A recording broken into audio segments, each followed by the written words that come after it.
What's going on, guys? Ryan O'Toole back here again, giving you guys another review. Today I'm going to be reviewing another Disney live-action installment, and this time it is a sequel.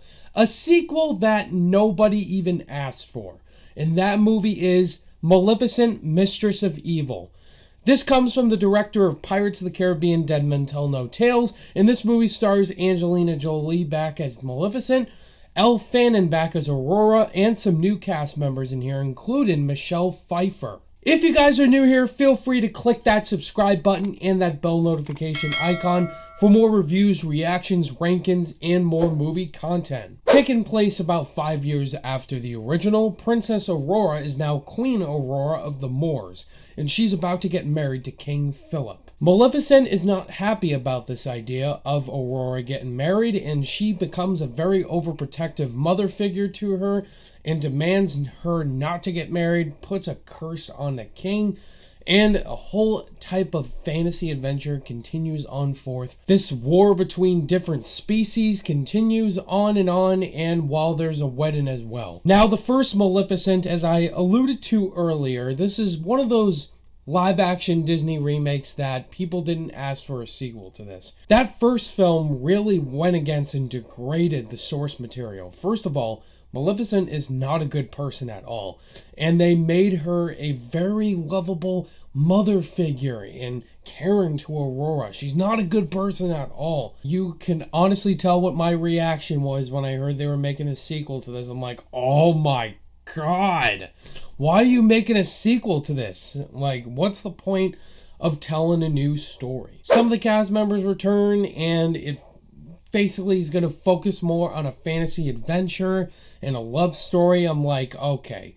Now, I was just not excited going into this movie, and walking out of it, I didn't hate it. I didn't love it or anything, but it was average. It's an average sequel. It is better than the first one, I can say that. Angelina Jolie is the best part about this movie. Angelina Jolie, she was the best part about the first movie, and she's the best part of this one.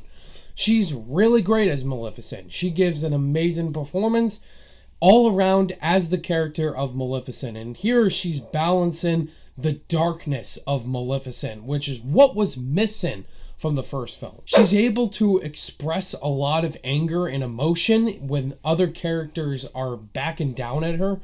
And her character goes through a huge arc in this one. And I really love Angelina Jolie's charisma and her beauty. She is freaking beautiful.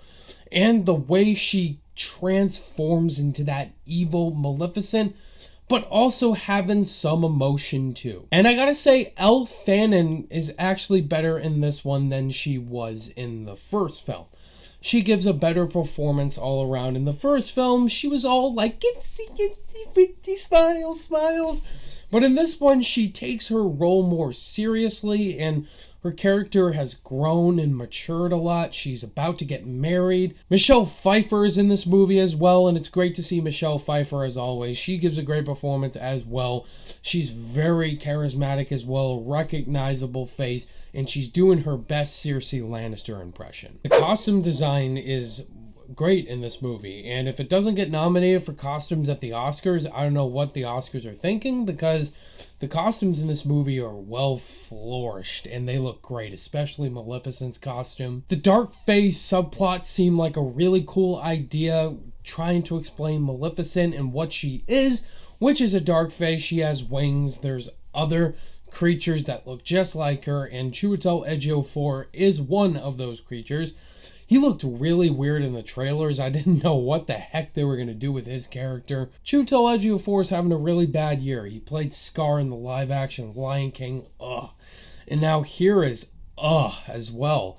His look looks weird, and his scenes weren't developed properly. I wanted more of him for sure. Ed Skrein as well plays one of the Dark Fae. He doesn't get a lot to do as well. I wanted more of the Dark Fae because they seem really cool. Those winged creatures seem like they were motivated for battle.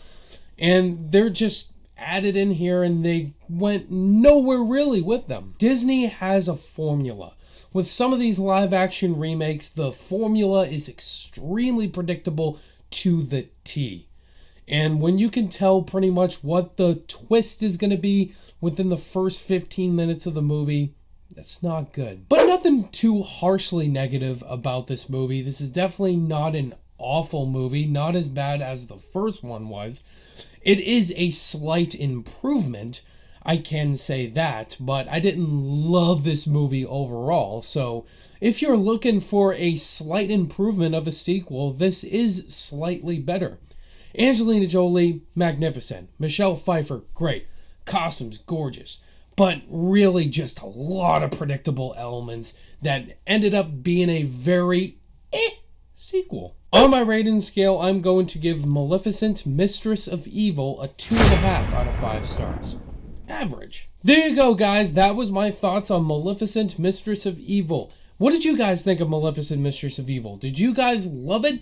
Think it was okay, or did you absolutely hate it? Let's talk about it down below in the comments. Thank you guys, as always, for watching this review. All my social media links are in the description below, and I'll see you guys in the next video. Bye.